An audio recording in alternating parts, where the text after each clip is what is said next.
Is Jesus' resurrection actually historical, or is it just a myth?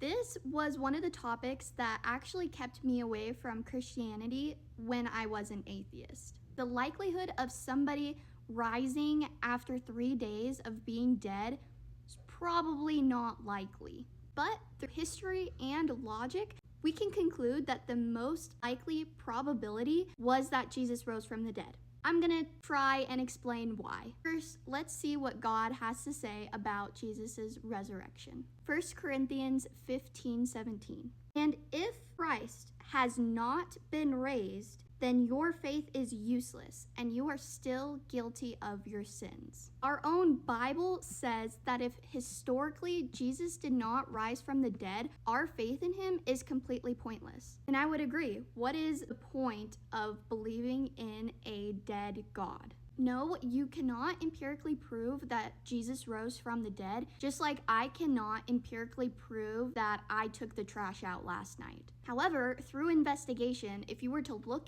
in the trash and see an empty trash bag, I claim to have taken it out, you would probably have good reason to believe that I took it out.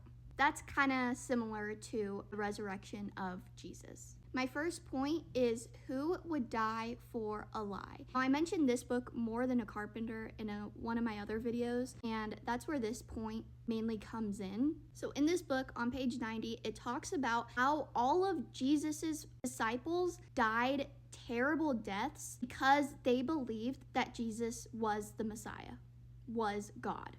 Peter was crucified, Andrew was crucified, James was killed by a sword, John died of a natural death, but also before he died, he was thrown into a boiling pot of oil because of his faith.